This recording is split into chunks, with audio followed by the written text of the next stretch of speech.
I think in last class, we discussed about, overall, we are currently in the topic of security and sharing. And I think in last class, we discussed about profiles and permission sets. So basically, profiles and permission sets control what a user can do in the system. Now we are going to talk about record level security.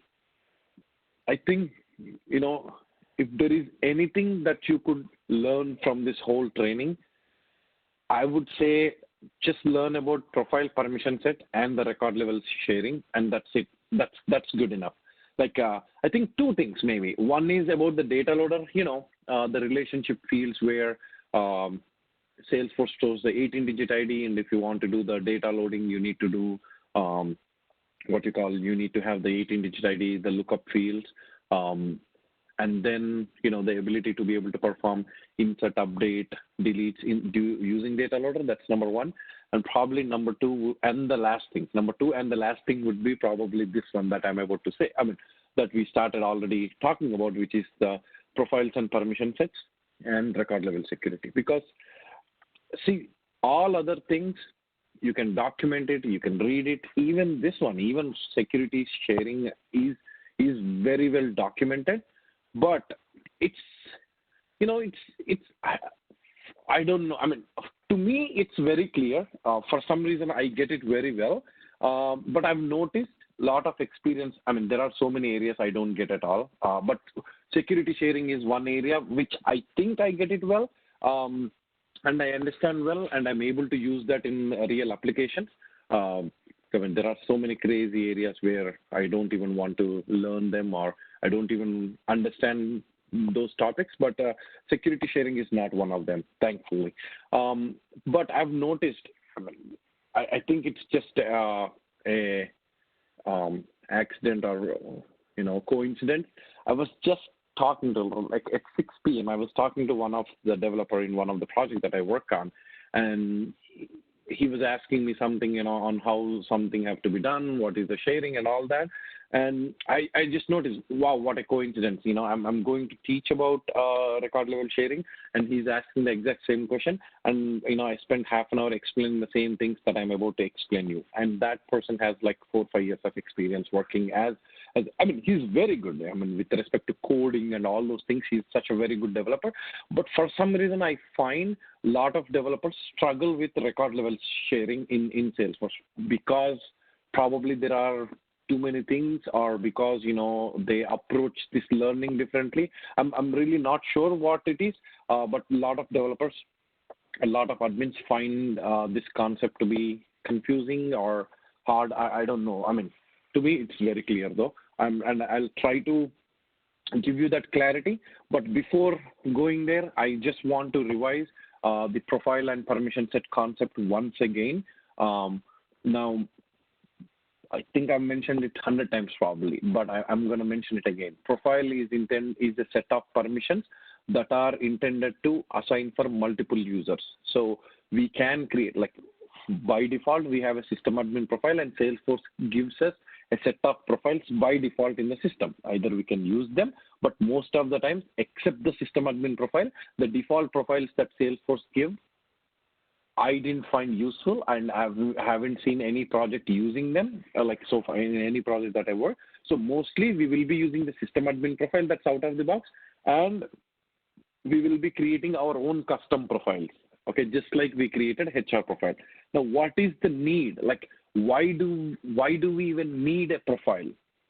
Okay, because whenever somebody logs in, whenever a user enters their username and password, we create a user account for the user, and whenever we enter a username and password, when you log in, the user is supposed to do few things in Salesforce. So they are supposed to have access to certain things.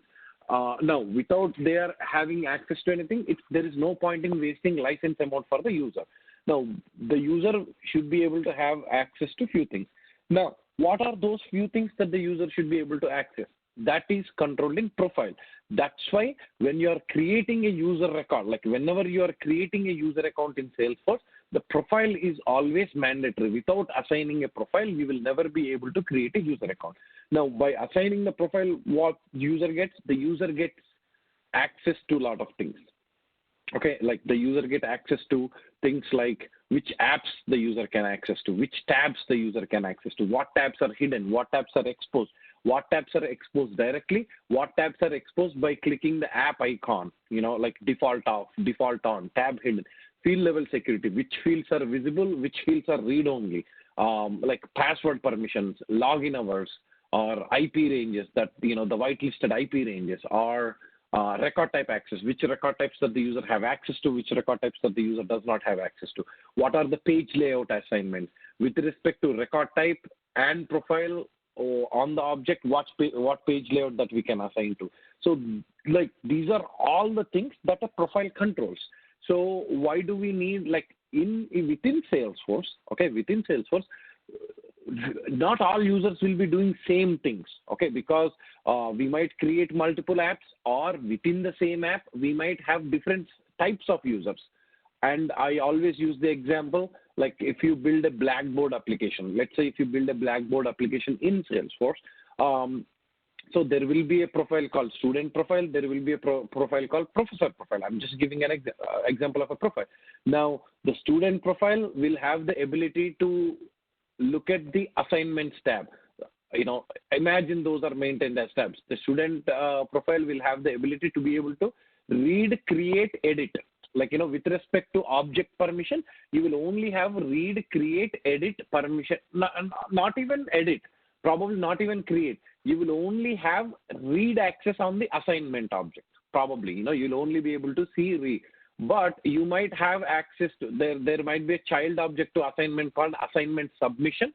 And on that object, as a student, you will have read, create, and edit. You can read the assignment, you can create the assignment, and you can edit the assignment. Okay.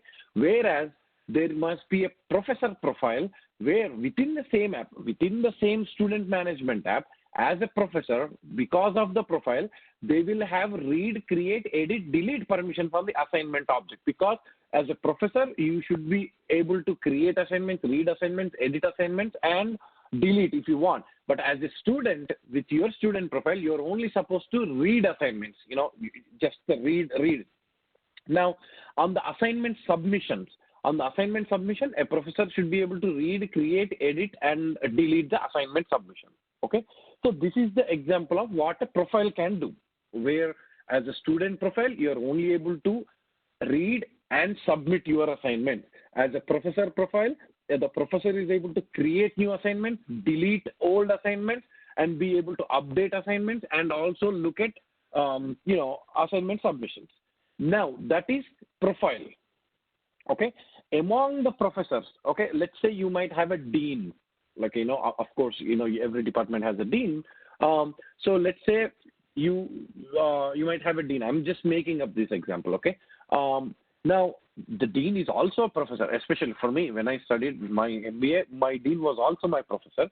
So what she should be able to do the things that a professor will regularly do, okay? Like, creating assignments, reading the submissions, editing the assignments, and all that. But because she is dean, she might be able to do some additional things. Like, apart from doing these things, apart from doing the regular professor activities, because she is dean, she must be able to access, some of the budget information related to the department. Okay, there must be another tab or object called budget. And within that budget tab, the dean should be able to access the budget information within. Now, as a regular professor, they are not supposed to access that object. But as a dean, this dean should be able to access perform the professor duties and still be able to access the budget information. Now, how do we do that? For professor profile, if we enable access to that budget object, all the professors will be able to access the budget information. That's why what we'll do is we will create a permission set called dean permission set, and to that permission set, we will provide access to this budget object and provide read, create, edit, whatever permissions that is needed. Okay. So this way, the dean is able to, because of the profile called professor, the dean is able to do all the professor activities. And on top of that, the permission set is enabling her, or like, in my example, I'm using her, the permission set is enabling her to perform, other administrative activities that come with the dean job. Now, what happens after, the dean job is rotational, right? Like after 1 or 2 years, she will stay as a professor, but another person will become the dean. In that case, what happens when that change happens? They will inform the admin, hey, this person is no longer dean, but a new person joined, another professor became a dean now. You will delete the permission set assignment. Okay, you will remove the permission set assignment from that user, and you will assign it to the new professor who became the dean. This way, like the new professor who became the dean will be able to do the regular activities and still be able to perform the activities that the dean will perform. Okay. Any questions on this profile and permission set? Does it really make sense? I'm just trying to give you some examples that you might have faced, but in the context of profile and permission set, rather than just using Salesforce example, and hopefully I'm assuming you get it. See, I'm not really worried about if you do not remember, hey, whether the profile control tab access or app access or general user permission, system admin permission, like session policies or tab access. If you don't remember that, I'm not worried. Okay, because the profile is always there. You can always go to any profile in the system. You just can click setup, go to profile, and check whether you are able to control this permission or not. And it's just 1 minute job. And when you have access to Salesforce, you can always do it. It's not like a competitive exam that we are going and writing something on the profile. You can always do it because that information is available. But the important concept that I want you to understand is like, why the heck there is some concept called profile? Why do we even need something called permission set? Okay, so what is the difference that we obtain with profile? Like, what is why did Salesforce even invent the concept called profile? I mean, I'm sure it is there in other tools. I'm just saying why they have inherited the concept of profiles within the platform is because of this, to control permissions. Okay, now what happens if you don't have profiles? Okay, if you don't have profiles, what happens? Let's say a professor joins the college. You should be able to go and say, hey, you are supposed to do these things. As an admin, you should individually give permissions to everything. Then a new professor joins. Then you have to repeat the same thing again. Instead of that, you create a profile called profile. The name is profile with a bunch of permissions. And then when anybody with the designation of professor, anybody who are supposed to do the professor job joins, when you get the, they will ask, hey, can you create a new user for this person? Then you, as a system admin, your question will be, yeah, I'll create a new user. What should the details you need? You need first name, last name, email address, and which profile, like what job they do. Oh, the new user is a professor. Okay, good. Is that person a dean of any department? No. If yes, yeah, probably you'll assign the dean permission set too. This is how you work. Again, mostly these things are documented when you're configuring the users and you're provisioning the users. But I want you to understand the concept of why profile and permission set is and what is the difference between them. Okay? Can anybody, after this whole thing, after this whole concept, if in an interview somebody asks you a question, hey, what is the difference between a profile and permission set? What is your answer? This question is going to be asked and you do not have a chance to escape. You have to answer this. Can anybody please explain that? Both are same. Permission set is like giving an extra permissions or extra attributes to the user so that he can do extra work apart from their profile. Okay, good. But assume this is an interview and somebody asks you the same question. Hey, what is the difference between a profile and permission set? What's your answer be? Like, would you be answering in the same way or would you profiles are mandatory? Permission set is not mandatory. So every user must have a profile. It is not necessary that every user should have permission set. So Okay. And like, why would you use a permission set? Like in a given a scenario, why would you use a permission set? let's like only a particular user. I mean, let's say there is a 10 users with a profile like HR user, but only one user need one set of extra permission. For that user to fulfill that requirement, we create a permission set and add that permission set to that user so that he can get on with that job. Okay. Okay. That's good. That's good. Dipti, I'm not sharing anything. That's why you're not able to see. Sir, I can't see your screen. Like, I can't see No, your no, I'm screen. not sharing anything. I'm not sharing anything. I'm just explaining. I'm just explaining what I told last week or before that, before classes. Okay, okay. Okay. Yeah. Yeah. One user can have many permission sets, but only one profile we'll have only one profile. Yeah, good. I mean, see, these are good differences. Absolutely. These are real good differences. But how would I say?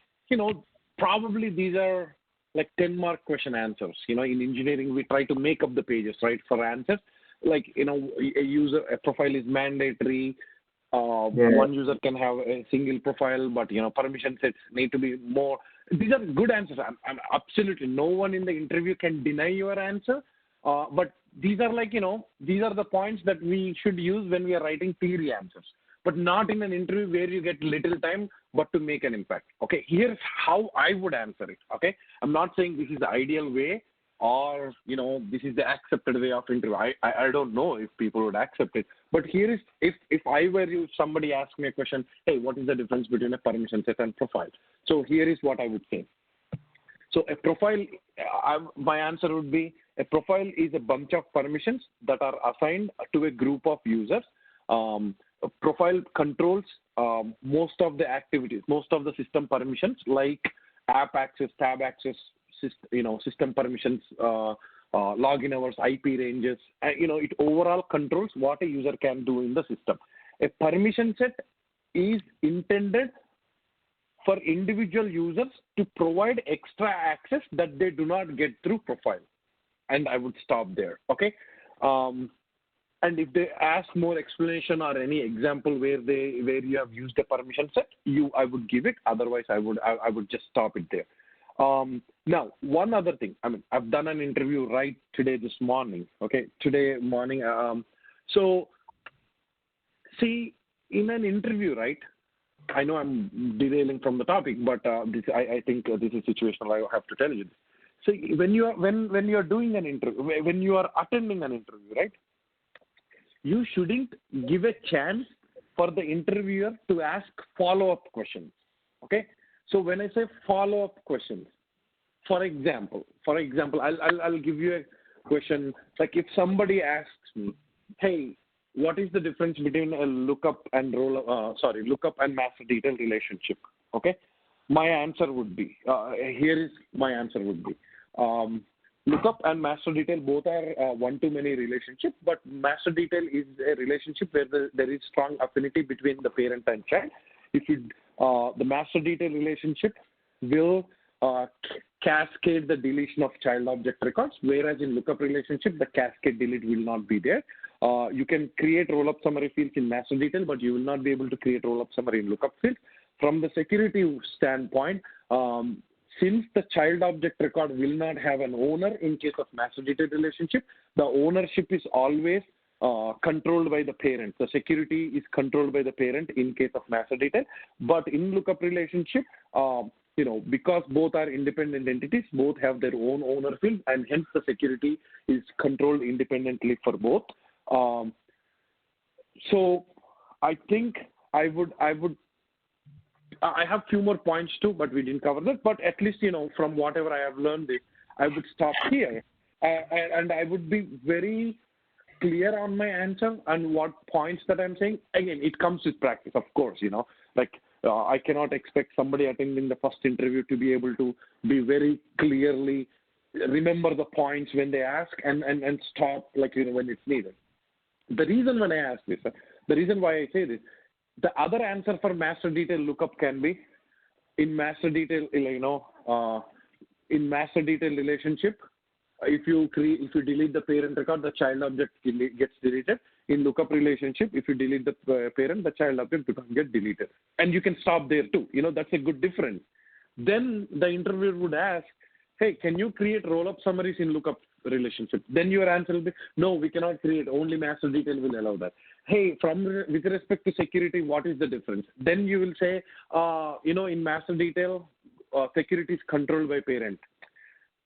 So what happened? The interviewer basically, when they want to interview, they make some notes on what questions they want to ask. And if you give them a chance to ask follow-up questions, the chance of you clearing the interview would be a bit less. At least what I noticed, Like if you answer in such a way that they will not be able to ask a follow-up question on that, you make an impact, okay?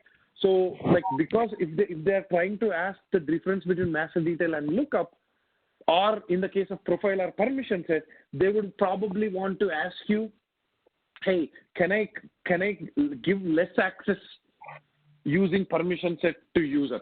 Can I restrict the access of the user using permission set?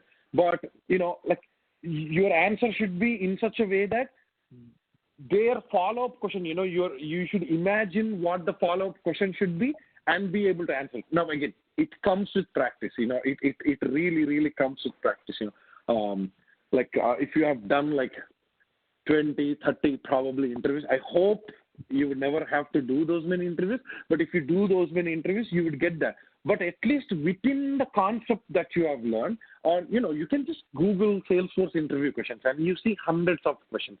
But at least when whatever you are preparing, try to prepare in such a way that you are giving a crisp answer.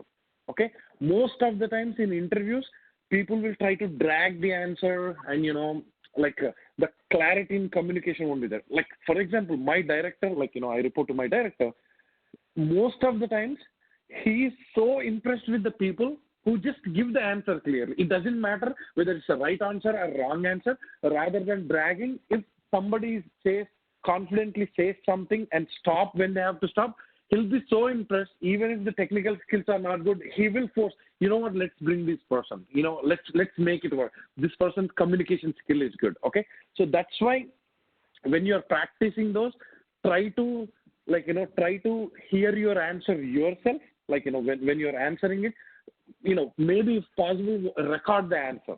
Record the answer that you're saying, and then after recording it, try to play and hear it yourself. You will hate yourself. When you record your first answer and play it, you'll be like, man, I wouldn't give job to myself if I hear this answer in an interview. But try to practice the same answer, record it 10 times, 20 times, or record different questions 10 times, 20 times, and listen the answers. Try to correct the.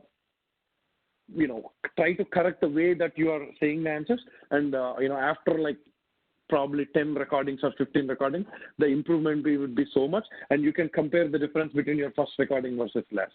On the first recording, I promise you, at least I hated myself, when I heard my answer. I'm not sure if you guys will be able to do it well, but that's for sure. Okay. Now, any question on profile or permission set and why they are used in Salesforce and why the concept even exists? Any questions there?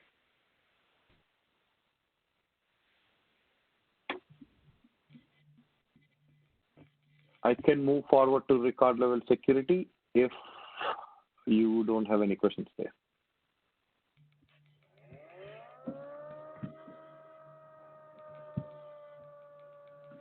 All right. Now, let me just share my screen before that. Let me log in.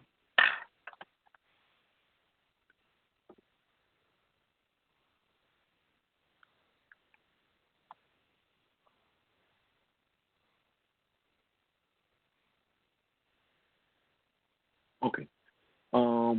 Anyway, I'm going to share the screen, but it doesn't matter. I'm going to talk about an example again about record level sharing. Now, okay. Are you guys, you guys are good with the example that I gave, right? Like about the professor profile, student profile, and the dean permission set, okay? Now, let's talk about the student profile for a second. Let's talk about record level security, okay? So far, we have talked about profiles, okay? See, most of the people confuse between these two, but I just want you guys to remember this example. Even if you hear this recording multiple times, it doesn't matter. Just remember the example and try to, compare this situation with the situation that you are getting. But, let's get there. Now, let's say the student profile, okay? Let's say we are all students, okay? Let's say, people who are in this class are all students, okay? Now, everybody has their own user account. Of course, you will have your student ID and probably your password would be something, or your username and your password, which will enable you to log into your portal, the student portal, which can be a Salesforce application as well. Okay, you are able to log into your student portal. So now, as everybody has student profile, okay, that means everybody has read access to assignment object. Okay, everybody has read access to assignment object, and everybody has read, create, edit access to assignment submission object. Okay, because the assignment is nothing but, there will be a description, what should be done, how the assignment format would be, all those things will be in assignment object. And then there will be a child object to it called as assignment submission, where we will be submitting our assignment with respect to, related to that assignment. Just like employee and employee salary, it is assignment and assignment submission. Okay, good. Now, what is the profile controlling? Because we all have student profile. Now, what is the profile controlling? The profile is controlling. Let me open a profile. Okay, let me open a profile. Yeah, I'm going to open HR profile. Okay, so here let's look at the object access.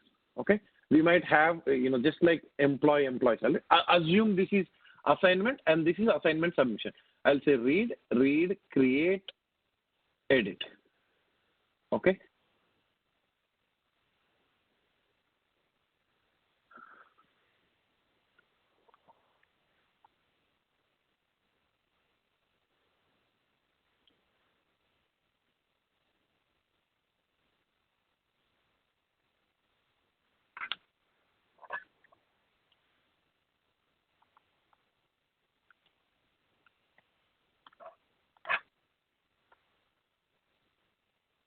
Okay, let's, I just changed the UI. If I refresh the page, it's going to go away.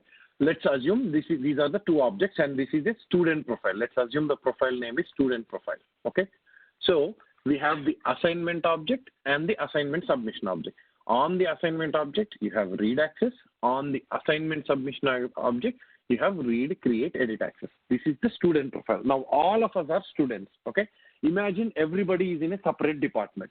Okay. Every one of us has access to assignment object and assignment submission object. Now, take this real life scenario. I'm an MBA grad, okay?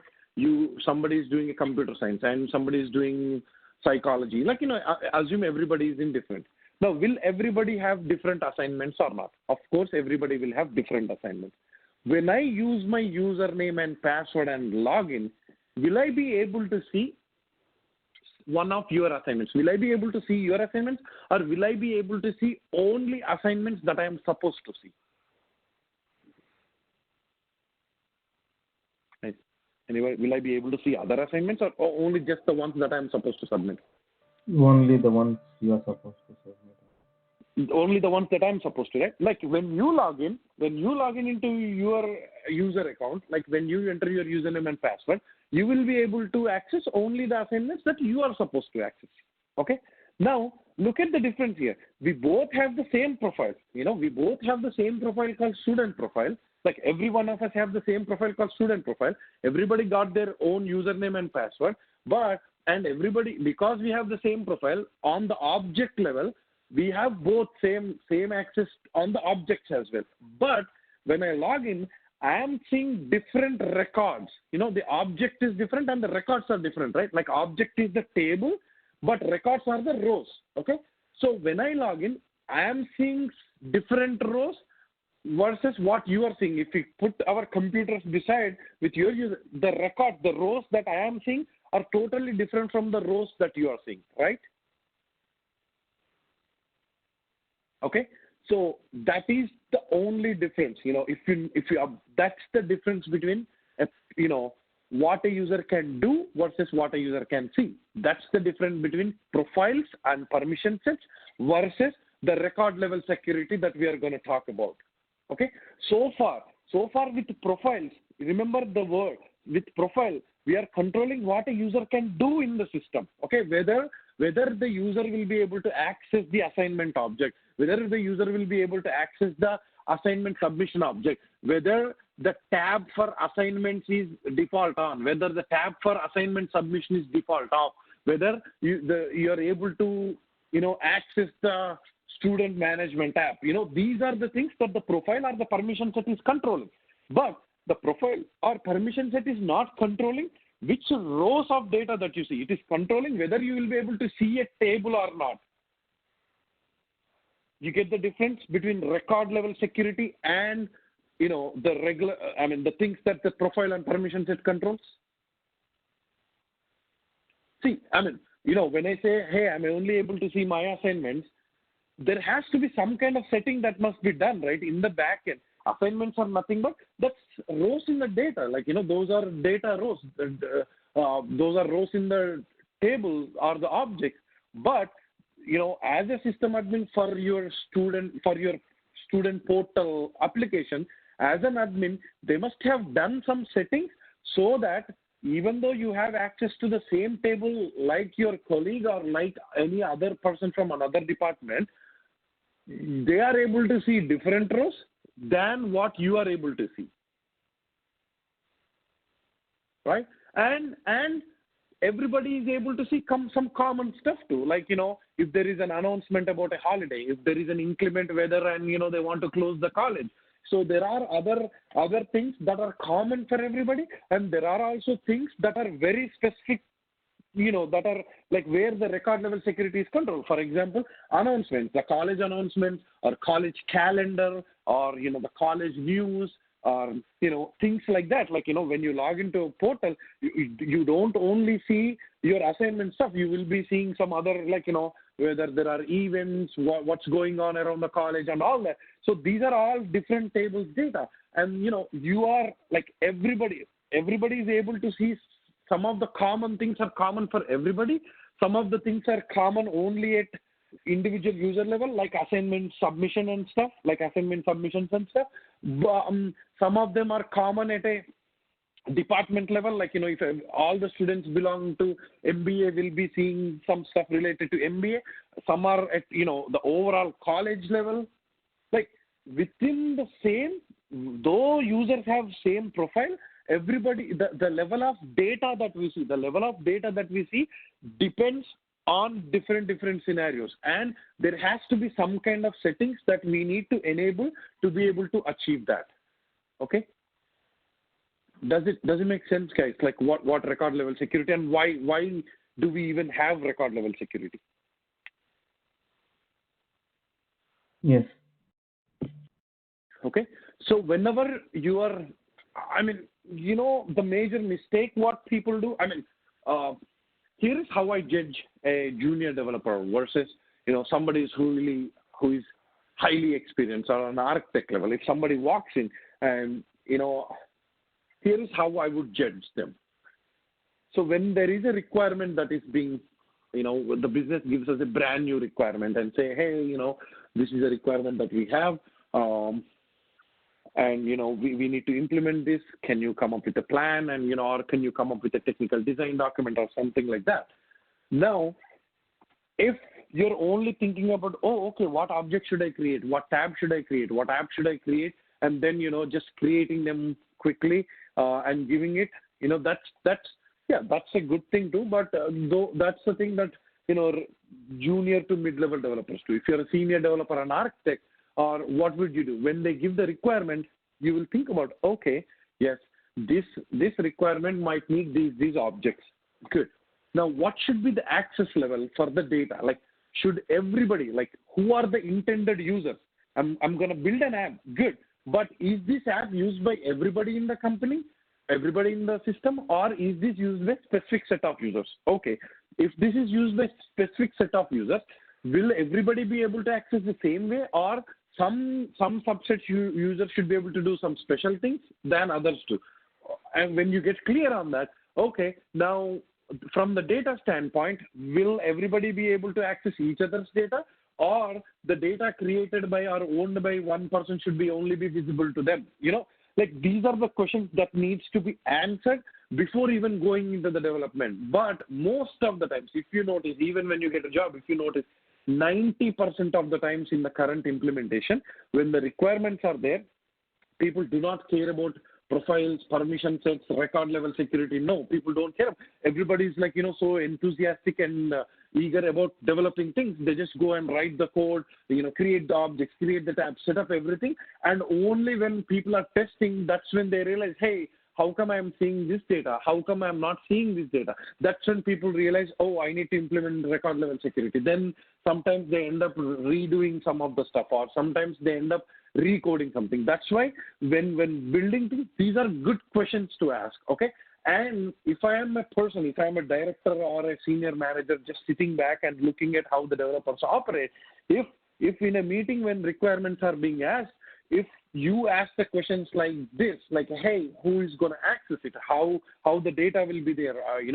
Will it be different from each? If you are asking those questions, I mark your name as, okay, you know what? This person knows what this person is doing. And I would try to encourage you to, like, my mind will automatically tell, you know what? If there is a new project that's coming up, my selfishness as a senior manager will tell me, let me have this person in that meeting. He or she might bring a different perspective, different things onto the table, which might help the project, and that's how you make name in projects. Okay.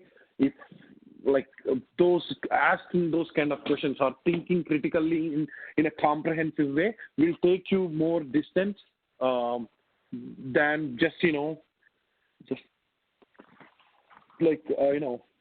creating objects and stuff, or thinking about the code, which is good too. I wish we are like that, like just thinking about code and just do it, because sometimes assuming or asking more questions will also land you in trouble. In a good way, will land you in trouble, because you will be invited for every meeting. You will be invited in everything, and you will never, you will end up doing nothing from development standpoint. But it's okay, ask good questions. I would be happy if you get fired by asking a stupid question rather than getting fired by not asking anything. Ask a dumb question and get fired. You can be proud of yourself. Hey, I didn't know something. I asked a question, and these people do not have enough patience to answer me. That's why they fired. Oh, that's good. We don't want to work for those companies. But I would be disappointed if you do not have clarity on something and you didn't ask and you get fired. That's the thing that I would be more disappointed. Okay. All right. Now, coming back to the record level security.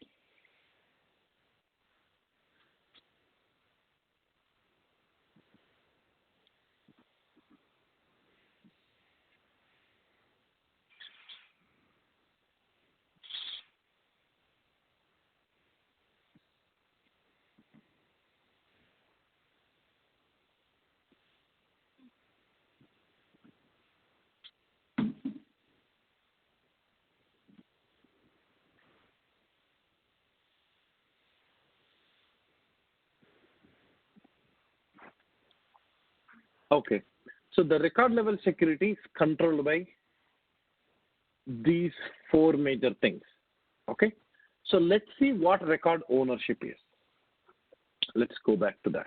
I want to take opportunity object as the example, because in most companies, opportunity object will be the object where, and it's not a general guide or anything, but most companies, you see, opportunity object is the most used one, right? Because this is the table where you have records, and the records contain the financial information, whether the company is making money or losing money. Everything will be in this object. So most of the people, like bonuses, like if a company, if let's say you are a salesman, right? If you are a salesperson, if your company is selling cars, you will have opportunities. Like an opportunity is nothing but I think we spoke about those, the CRM process.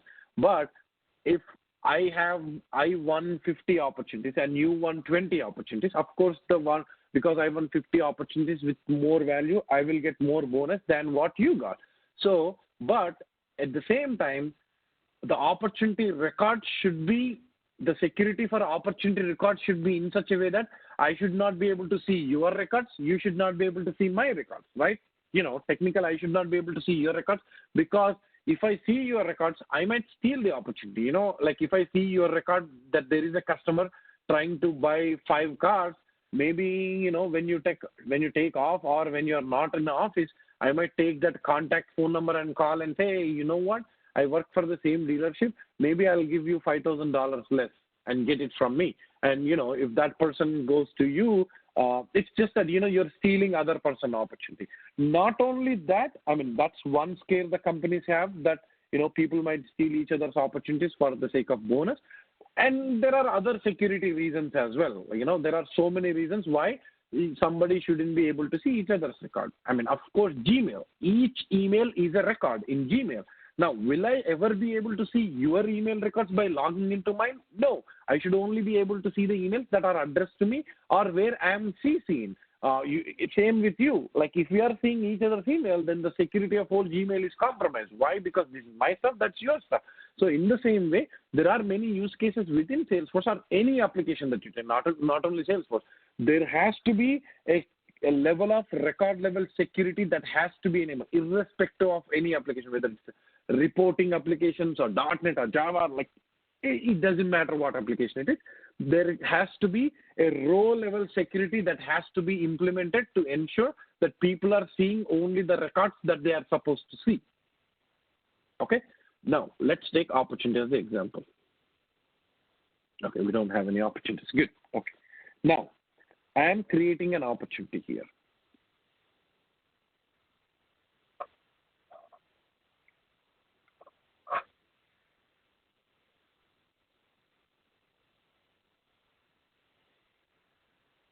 Okay, I save it. See, opportunity got created. Okay. Now, many people ignore this field, the opportunity owner field. Like, take any record in the system except the ones which is the child object of master detail relationship. Take any record in Salesforce, they will always have the field called opportunity owner field. Like not opportunity, like owner.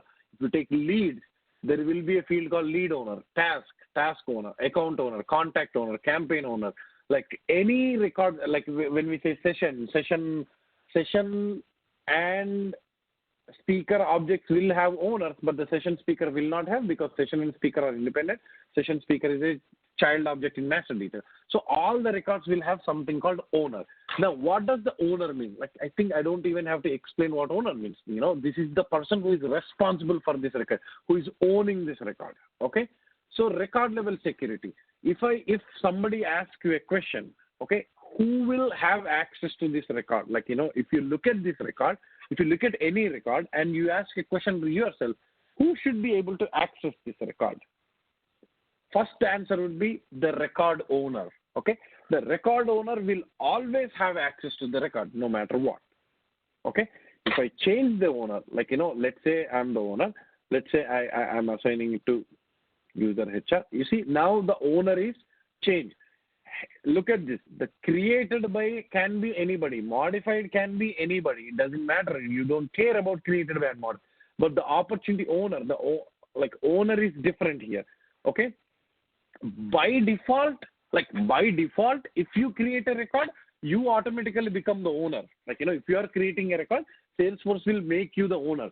But just like this, I created the record, but I made this user as the owner. So we don't care about, like many people will confuse that the created by, they confuse created by to owner. See, created by is totally different from the owner. When you create by default, you become the owner, but there is absolutely much chance. Like for example, as a system admin, you will be loading the data. Okay, as a system admin, you will be loading the data. But do you own any records? Are you responsible for any records in the system?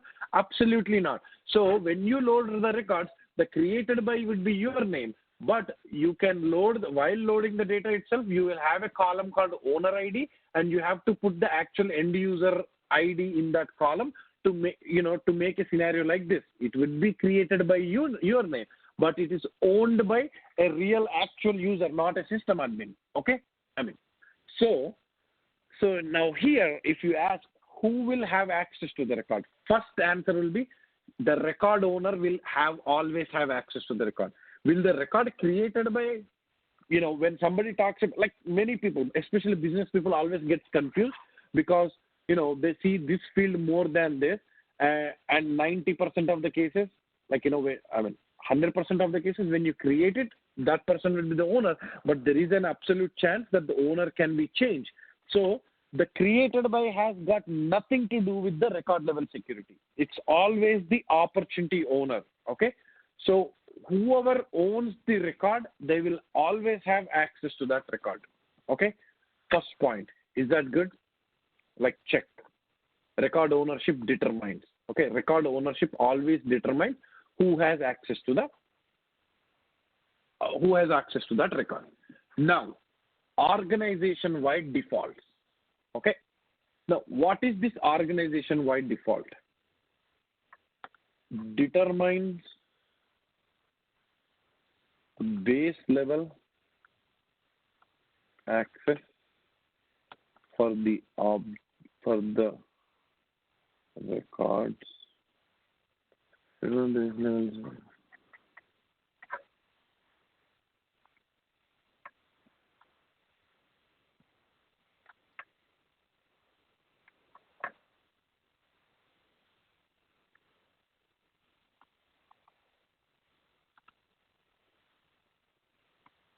Determines the base level record access for the object across the entire organization. Okay. So before even I explain that, I want some answers from you.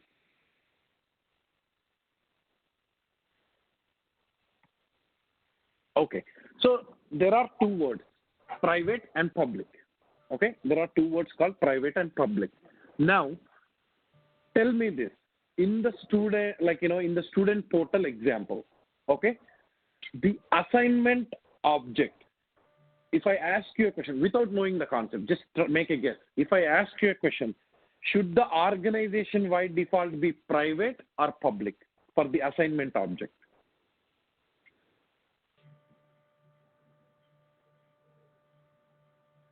Okay, I'll ask another one. Like there is an announcement object, call all the college announcement, the holiday announcement, or college calendar object. Let's say college calendar object. The organization-wide default for the college calendar object, should it be public or private? It should be public. Okay. Now the assignment object, should it be public or private? It should be public. Assignment when I meant, I think, but no. Private. So you see, there is, okay, private because? Assignment means like for one student there will be one assignment. Okay, but you should be able to see, like assignment is, it's not one student, one assignment. The whole class will have one assignment, right? okay, assignment should be private because I don't have to see your assignment. I have to only see my assignments, in the sense like you are doing MBA, so you will have your own set of assignments. Master's persons will have their own set of assignments. So it should be private. Okay. That's good. So if you are taking just public and private, we are saying what is organization-wide default mean? Let's stick to this public and private for now. So the organization-wide default. So what is it control? Let's say if I say public, for example, college calendar, we are saying organization-wide default as public. Okay, that means I do not have to worry about record level security anymore. What we are saying is the organization-wide default of college calendar is public. That means we don't care who is the owner of that object. We don't care whether we don't care about anything. As long as you have that on your profile, okay? On your profile is the college calendar object. For college calendar object, if the checkbox is checked, yes, this profile should have access to college calendar. As long as that is checked, you will be every profile that has access to will be able to access the college calendar. It doesn't matter who is the owner, it's public. We are saying the organization-wide default. Yeah, we are saying the organization-wide default is public. The base level access is open. We are saying the security for this object is open. That means as long as your profile is supporting that college calendar object, you will be able to see that. You will be able to see all the records in the college calendar object. Similarly, if you take college announcements, okay, let's assume college announcements. Okay, what should be the organization-wide default for this? Announcement also public. Public, because it doesn't matter who it is. When there is a weather, when there is a inclement weather, they will announce it. If there is something that needs to be done, they will announce it. So the college, the college announcement should be, the organization-wide default should be public. Okay, because it's public, everybody will be able to access it. Okay, now I just want to take this one, the college announcement, right? Okay. Should it be public read-write or public read-only? Public read-only. That's great.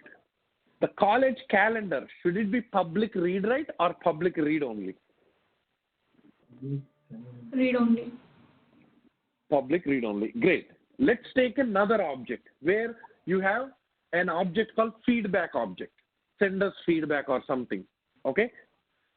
For that object, feedback is let's assume it's an open feedback. Right. Okay, let's assume it's an open feedback. Now, in that case, let's assume that it's an open feedback that can be seen by everybody, that can be accessed by everybody. Okay. Now, should it be public read-write or public read-only? Read-write. Both, public I think. read-write. Yeah, public read-write. Yeah, that means you should be able to read it. So, first of all, I want you to understand, okay, organization-wide default. So, there is something called public and there is something called private. Okay, if you put it as private, you put the OWD as private for certain objects that needs controlled access. Okay, like assignment, it needs controlled access. Okay. Now, the other objects like college announcement or these things, you are giving public read only. Okay. Now, the other objects like feedback, you are giving public read write. So, depending on how the record level security should be, you are determining the organization-wide default. Okay. So, the organization-wide default comes first. It's the base level access that you define. Okay. Now, in case of opportunity, let's talk about our opportunity object. Okay. No, before even going to opportunity object, I want to go back to assignment object. Okay. Now, assignment, right? Assignment, we said it's private. Okay. Private means I should be able to see my own assignments. That means I should be able to see the assignments that are owned by me. You should be able to see your own assignments. But in reality, all the students of my class, my class might have 50 students. Are all the students of my class able to see the same assignment or not? Yes, should be able to see the same assignment. Class assignment. But is it purely private? Not entirely. No, right? So, no. Yeah, that's the thing. See, the private might not solve the issue. Private is good. Private means you're saying, hey, this object is restricted. Except the owner of the record, nobody will be able to access it. But private may not always solve your situation. That's the reason we have something called sharing rules and role hierarchy. Okay. So these two situations will help you to achieve that. The private is the least access.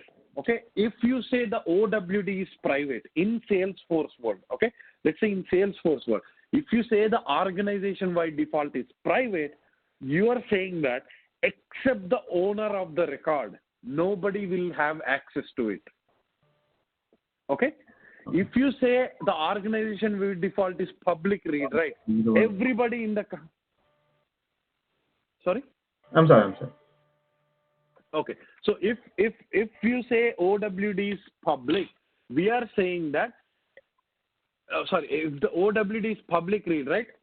Everybody in the organization will be able to access all the records belonging to that object. Okay. If we say it's public read only, everybody will be able to at least see the records in the in that. Now, why is role hierarchy and sharing rules? Like when the organization by default is private, or when the organization by default is public read only, this role hierarchy and sharing rules will help you to extend access, because you cannot survive with just private or just just public. There has to be a middle ground between these two. That's why your call, like sharing rules or role hierarchy, help us do a controlled sharing of the records. Okay. Does that make sense? I mean, I'm going to show you how you do that in Salesforce, but from a concept wise, do you understand the importance of record level security and what are the things that are controlled by it?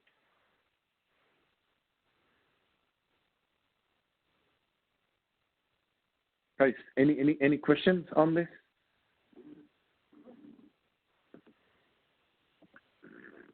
Okay. Let's take opportunity as the example. Okay. Let's take opportunity. I'm going to show you where would you set the organization wide defaults and all that. Okay. So, okay, let me take the ownership to myself here. Okay. I took the ownership to myself. See, I am the owner now. Okay. The user, HR user, have nothing to do with it. Okay. I am the owner of this object. Okay. I'm going to see the HR profile, like what kind of access they have on the opportunity.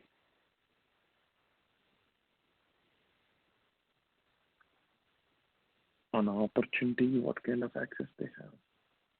Oh, yeah, read, created, delete, great. Okay. So let's see what organization-wide defaults are. So if you click sharing settings, okay, in security, there is something called sharing settings. Okay. You see organization-wide defaults. For opportunity, by default, Salesforce is giving public read write. Okay. By default, Salesforce is giving public read write. Let's edit it. Okay. Salesforce is giving public read write, right? Okay. The OWD for opportunity object is public read write. Now, who owns this opportunity? I own this opportunity. Let me log in as HR user. Okay. I'm going to go to user HR.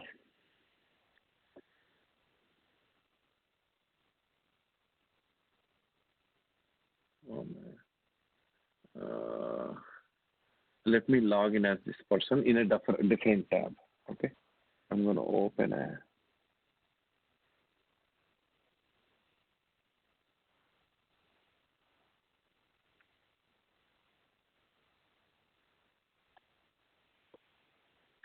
okay.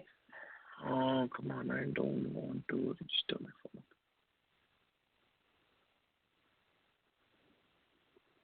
I'm going back to Sales app. Okay. I enable Sales app for this person too.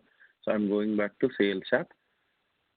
And because opportunities tab is default on, I'm looking at the opportunity. I'm going to go to all opportunities. You see, I am as a HR user. You see, even though the record is owned by me, as a HR user, I'm able to log in and see this opportunity. Okay. And I'm also able to edit this opportunity. You see, I'm able to edit this opportunity as well. Okay. You see, it's last modified by user HR. It's owned by me. Now, let me go to the admin view. In the admin view, okay, for opportunity object, let me make it as private. Let me make the OWD as private. Forget about this external access. Okay, we do. Did I put it as case or for opportunity? For opportunity private. This is for opportunity, right? Okay. So for opportunity,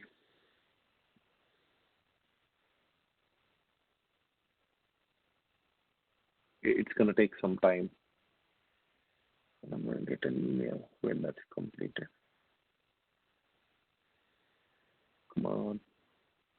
It's going to take some time before the OWD is changed because it's a huge operation in the backend. Good. Oh man, did I change it to asset? Sorry. I'm going to, let me change it to opportunity. Okay, private. Let me say this.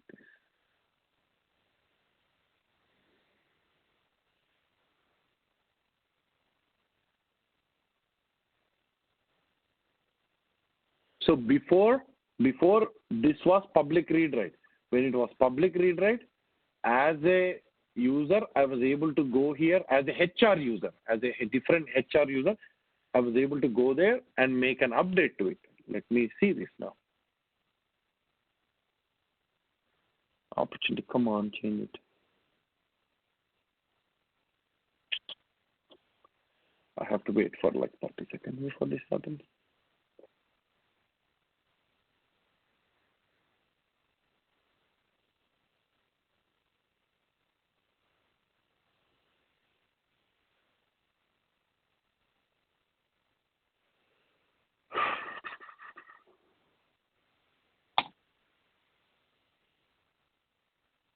Usually it's a bit faster than this. Conversion below additional data.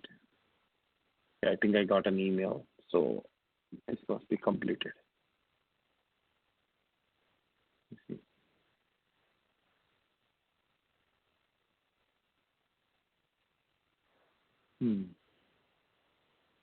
I got an email about the completion. Oh, this is only for the first one. I didn't get the second one.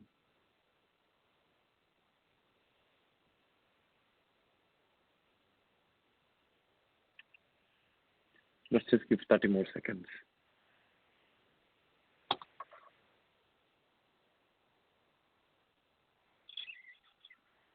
So it was public read write. I made it to private. I just want to see it becoming private.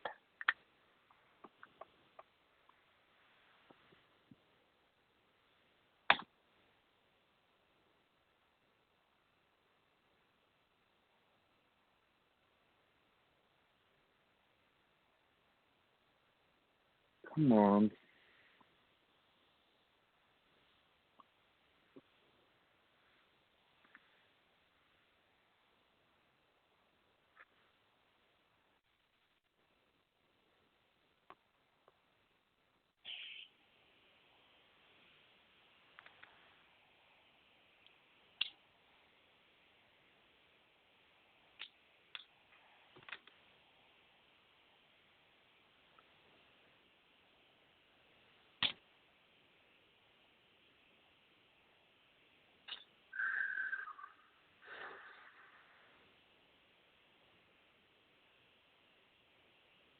Let me just check. Maybe it's done in the back end, but it's not showing.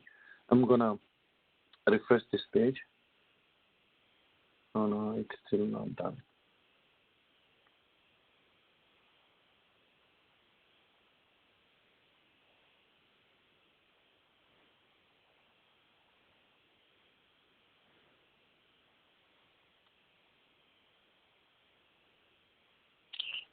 I don't know why it's taking so long.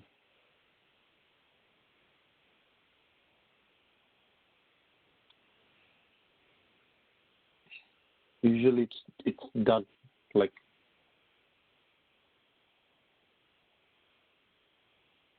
very quickly.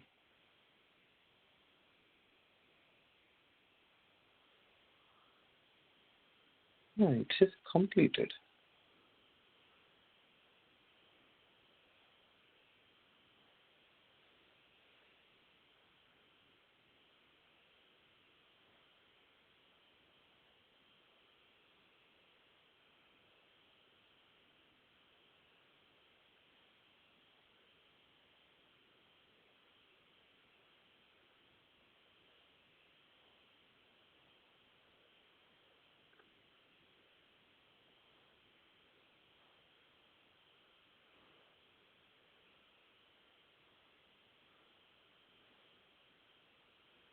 I'm logged in as this other user. I just want to.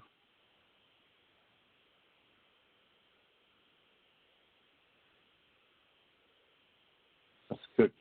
It's now completed. Let me see. Yeah, this is good now. You see this? Okay. The opportunity became private now. Okay. So previously, the opportunity was public read, right? Okay. So there is an opportunity that's owned by me. If you look at here, if you look at login as me, this is logged in as system admin.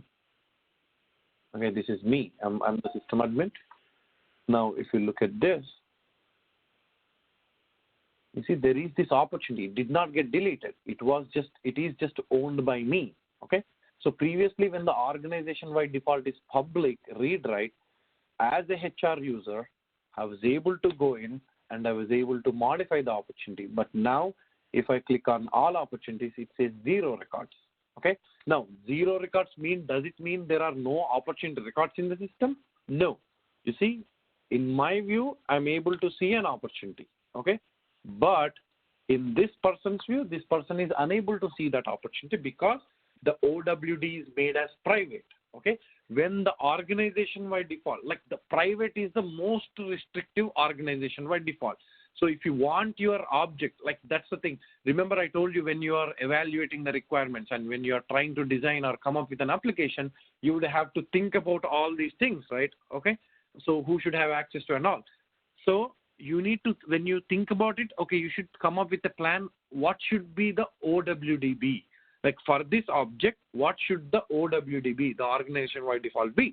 If the organization by default is private, it's the most restrictive setting. If the OWD is public read write, it's the most open setting. Okay. So now, you see, we made this as public read only. Public read write because we made it as public. So previously it used to be public read write. So when it was public read write, even though this was owned by me, a different user was able to go in and make modifications to it. Okay. But now we made this as private. Okay. Private is the most restrictive. And when it is private, except the owner of the record. Okay. When the OWD is private, except the owner of the record, nobody will be able to access it. Okay. Except the person who is mentioned as the owner, nobody else will be able to access the record. Okay. So that's why it doesn't matter whatever private, public read write, public read only, it doesn't matter. If you are the owner of the record, you will always have access to it. Okay. But if the OWD is private, except the owner, nobody will be able to have access to it. Okay. Now, remember we told you, like, the private might not solve all the scenarios. Like, it's good. Like, there can be scenarios. I mean, you will come up with when you are working in some things, you will be faced with some scenarios where it has to be properly private. Except the owner, nobody should be able to access it. You will face that scenarios. In that scenario, you will just keep the OWD as private and you're good. But in some cases, especially like opportunity object, okay, the OWD is private. Most of the companies, the OWD will be private for opportunity. You are the owner of the opportunity. You are able to access it. Great. Now, imagine a scenario like this. I am an owner. I am a sales guy. Okay, I'm a car sales guy. My colleague is also a car sales guy. We both have car sales profile. We are both working. Now, I own some records and he or she owns some record. Now, we both report to a manager. We have that. We both work in one of the car showroom. We both are salespeople. We both own some opportunity records. Now we both manage to a person who is our manager, who is the store manager. Now, should the store manager be able to access both of our records or not? Okay, so the store manager should be able to access both of our records. In order to solve that, the manager, who is the manager, who is the subordinate, how do you manage that, right? So a profile is saying a profile, whether for my manager or whether for me or whether for my colleague, the profile can be car sales profile, where we have access to read access to opportunity, edit access to opportunity. Good. Now, but there is something in Salesforce called role hierarchy. Okay, let's take a look at what role hierarchy is.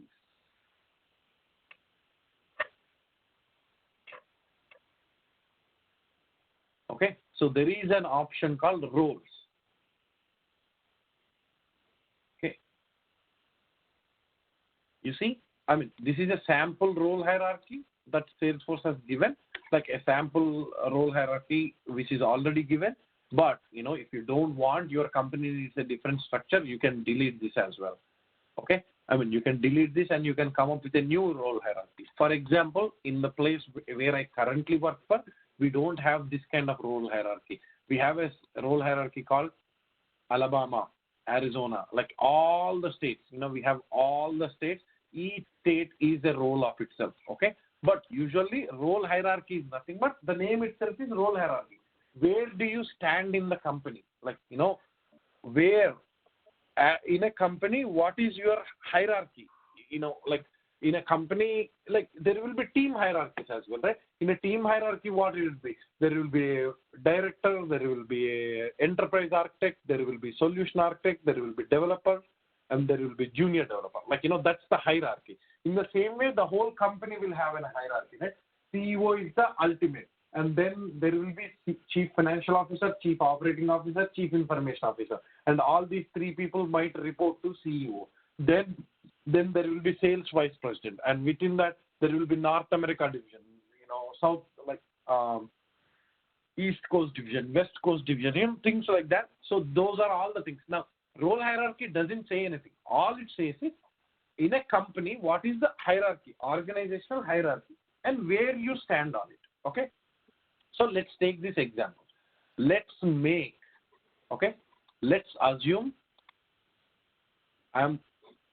let's say my role, okay, let's go to my user detail.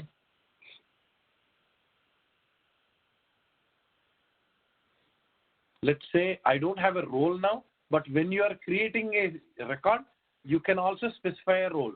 Let's say I am Chief Operating Officer.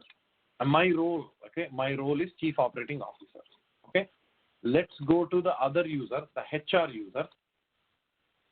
Okay, the HR user's role, we already set it up as Chief Executive Officer. Okay, now as per the roles, see, I am here, Chief Operating Officer, and I report to Chief Executive Officer. Okay, so as per role hierarchy, this person is my manager, right? Whoever all the people who are in CEO role, they will be my managers. See, these are all sibling roles. Okay, we don't report to this person don't report to me. We all basically are sibling roles and we report to CEO. Okay, and under COO, I can add enterprise director. I can add these things, but that's the role hierarchy.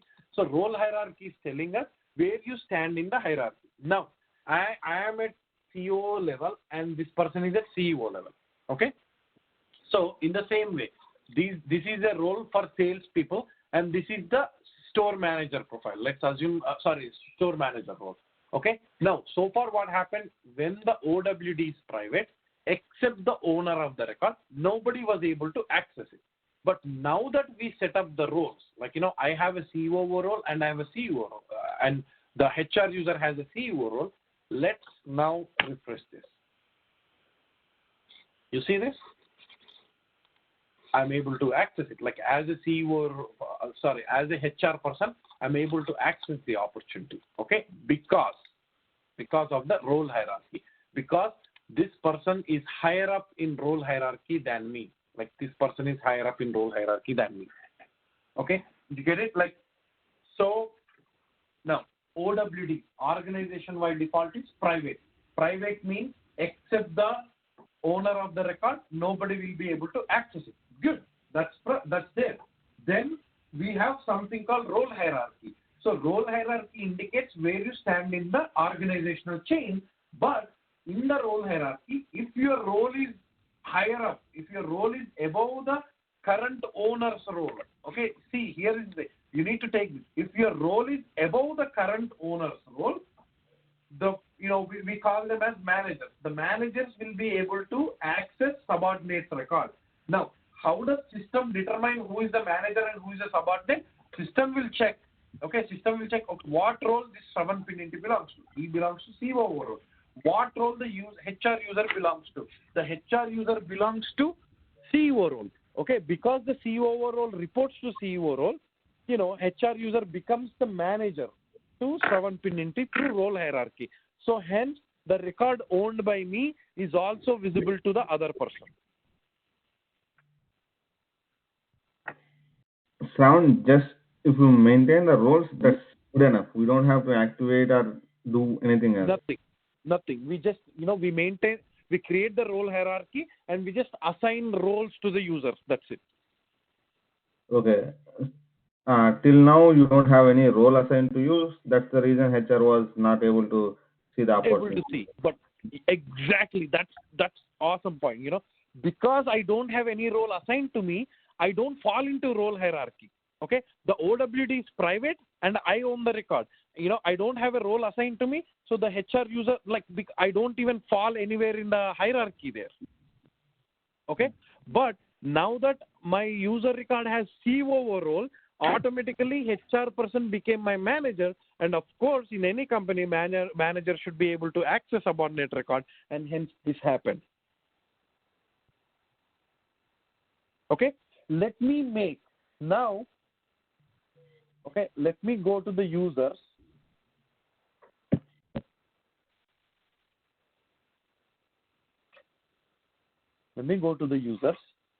Let me make this HR user, I'm going to edit HR user. I'm going to make this HR user as COO as well. Okay. Now what happened? Both have COO role. So we are at the same level. We are just like salespeople. We are, what is that?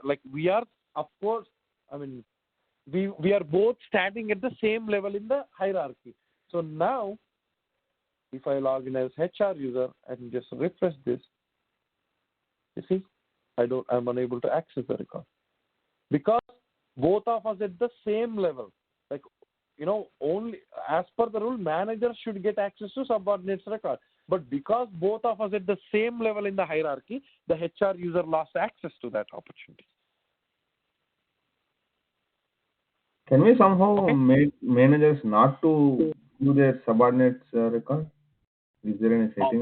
That's an awesome question. That's a wonderful question. Okay, let me go to sharing settings. Yes, that's a good question. Sometimes you will be faced with that scenarios. Especially let's say you have employee salaries or some kind of personal records. In that case, you want to make managers not to access your records, right? You see this checkbox? Grant access using hierarchies. Okay, it is what you call this grant access using hierarchies checkbox is never enabled for standard objects. Okay, but for custom objects, look at this. For employee, I'll make it as private and I will uncheck the grant access using hierarchies checkbox. Okay, so what does this checkbox control? This checkbox is controlling whether role hierarchy should kick in or not. For standard objects, role hierarchy will always kick in. But you see, for employee record, in the background it is taking place. But in the employee record, I made this as private and I unchecked grant access using hierarchies. This means this is the most restrictive setting. If it is private and if the grant access using hierarchies checkbox is unchecked, we are saying by unchecking that grant access using hierarchies, we are letting system know that don't respect role hierarchy. No matter whether somebody is CEO, somebody is CFO, it doesn't matter. As the user should be the owner of the record to be able to access it. Okay, but for standard objects like opportunities, that's not possible. Managers will always have access to your subordinates' records. You get it? Yes. Okay, okay, that's good. Now you see, we have these are the things. First of all, organization by default. That's the baseline. The private is the most restrictive. Okay.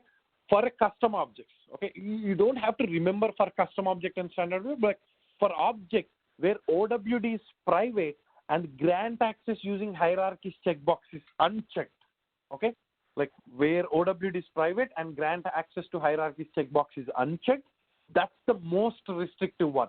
Except the owner of the record and system admin, nobody will be able to access those records. For example, the employee here, like, you know, in the case of employee, look at what I've done here for employee.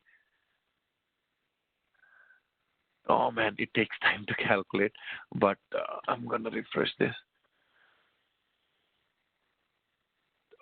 I mean, assume this is private, okay? Assume this is private. And you see this checkbox is unchecked, okay? So if I make something as private and the grant access using hierarchies checkbox is checked, unchecked, that's the most restrictive one. So what that means? That means except the owner of the record, no one else in the system except system admin will be able to access that record. Okay, that's the most restrictive one. Now, for opportunity object, what do we have? We have private and then grant access using hierarchies checkbox is checked.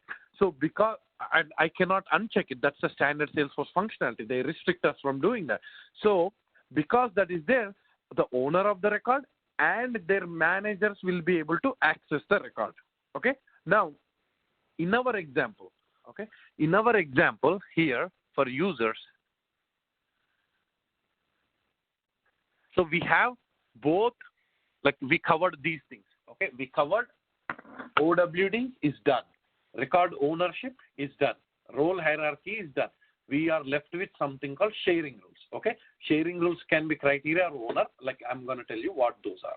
Okay, now you see here we both have the same role. You see here we both have the same role. Now, because we both have the same role, the opportunity owned by me is unable to be seen by this HR user. Now, what do we do? Like now we have a scenario where we have a requirement tray where, hey, if the record is owned by COO, it should be seen by co-COOs. Or, for example, I gave you the example, right? In our company, we maintain state level security, like, you know, California, Massachusetts, like each state is a role, a node in the role.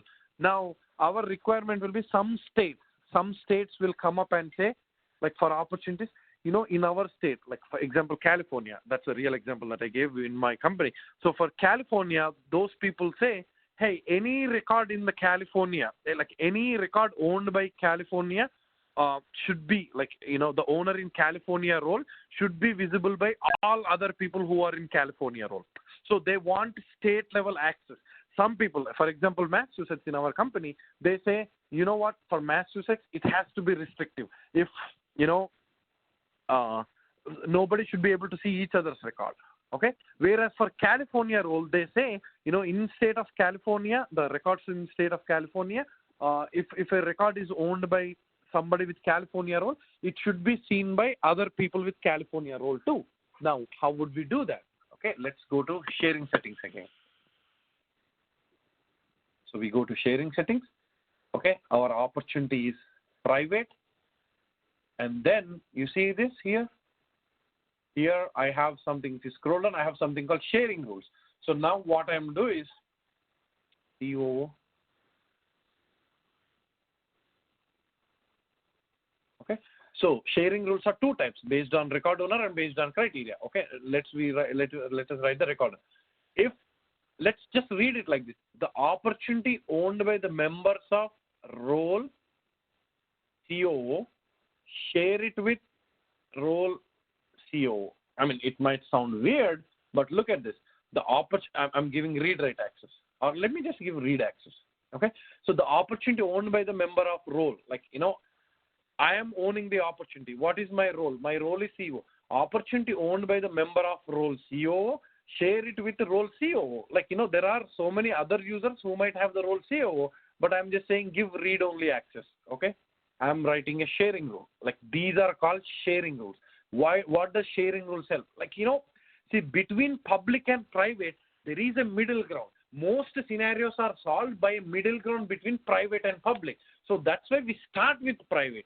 Okay, we start with private, but then we use role hierarchy and sharing rules to liberalize the OWD.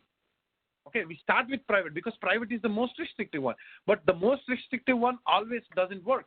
So we use role hierarchy to give access to managers, and we rule sharing, like if we want, we use sharing rules to liberalize the OWD. Okay, so now, because the access is done, I'm gonna log in and just do this. See, I'm able to access, but in the sharing rule, I only give read access. Okay, I can click edit, you see, but I'm unable to edit, like, I'm unable to perform the edit option. Okay, why? Because Salesforce is like, in the sharing settings, like in the sharing settings, we said role, okay, let me just refresh this.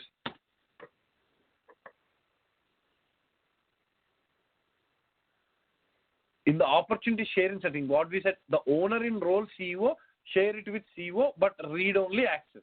So what's happening? You're able to, the person is able to see the record, do like check the record, anything, but when they click on edit, they get an error. Okay. Whereas I have an option to this as well. Like I can just check this edit and say read write. Okay. So yeah, it's complete. Yeah, now it's so fast. Okay, let me just refresh this. And now I'm an HR user. I go here, click edit. It works perfectly fine. So that's the sharing rule. Okay. So the sharing rule is like liberalizing the sharing rule using the rule name is sharing rule. The sharing rule is liberalizing the way how the record is being accessed. Okay. So like quick recap. OWD. OWD sets the baseline. OWD private and grant access using hierarchies checkbox unchecked. That's the most restrictive one. What is the most open one? Public read write. We are just saying don't care who the owner is, don't care anything.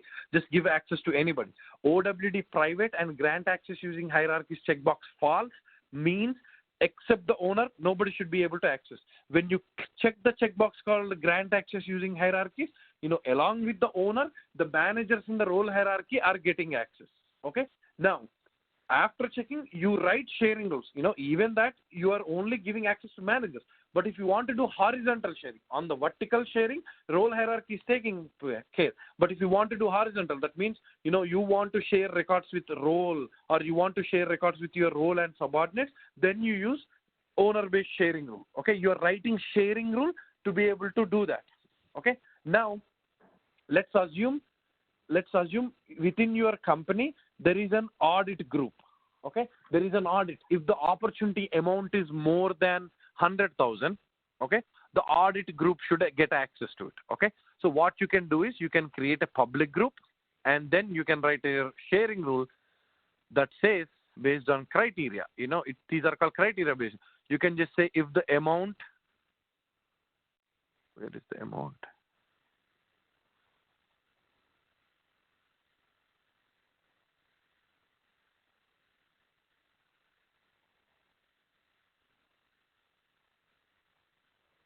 Quantity, opportunity, amount.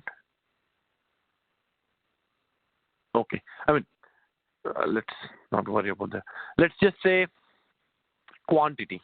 Okay. Let's just say if the quantity is more than 1,000. Let's just assume if the quantity is more than 1,000, I'll just say greater than 1,000. Okay. We don't have a public group. But, we can create a public group called audit group, and we can give access to them. Like, then what happens, because it's a criteria, whatever opportunities that cross the quantity as 1,000, like depending on the field value, if the quantity is more than 1,000, automatically that public group, like all the users in that public group will get access to it. Okay, so you just need to know that there is a concept called sharing rules that help you liberalize the OWD. Okay, so OWD private, except the OWD private, grant access using hierarchies checkbox false, except the owner, nobody will be able to access it. OWD private, grant access using hierarchies is true. Owner along with their managers in the role hierarchy will be able to access. Now we have sharing rules, which are criteria-based sharing rules and owner-based sharing rules. You write sharing rules to be able to share records with other people in the company depending on the situation. Okay, so the sharing rules and role hierarchy really helps you to bring a middle ground between the private and public. Okay, so in the example, in the student, in the assignment and assignment submission example, see, the assignment is good. Assignment should be private. You should start with private. Okay, so except the owner, nobody will be able to access it. Then you will write the sharing rule to say, share this assignment with all the people in the same class. Okay, because one assignment, the same assignment should be visible for everybody in the same class, right? So whoever is taking BUS 504, share the assignment with those people. So there will be some sharing rules that will be written that will help you to achieve the middle ground between private and public. Okay, so now one last thing, I want to conclude this topic of sharing rules, by the record level security, by one last thing. In Salesforce, always remember, we are always opening the access, but we'll never be able to restrict the access. You do some configuration or you do some customization to always open the access, but you will never do any customization to restrict the access. Okay, what does I mean by that? Let me tell you what it is. See, let's say you don't even have access to Salesforce. You don't even have a user account to Salesforce. Will you even be able to access anything? No. Okay, now you have access to Salesforce.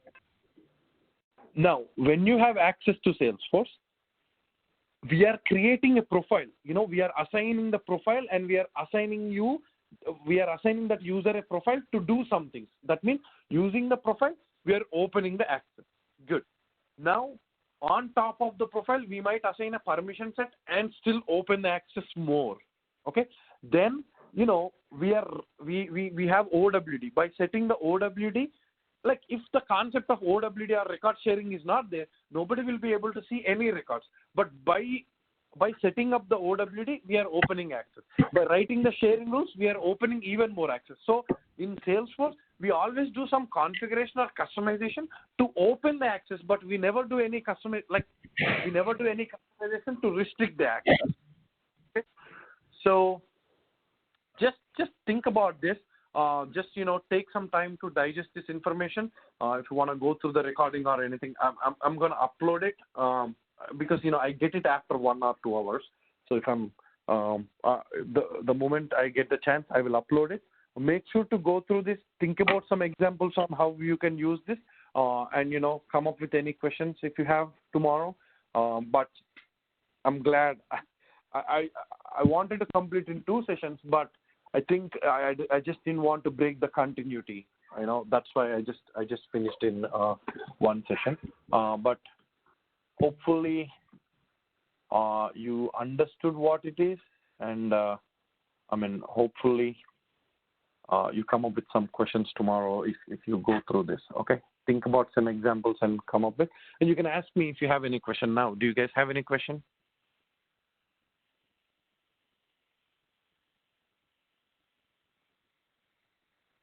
All right, I'll take that as a no. Hopefully you understood the record level security, and I'll see you guys tomorrow.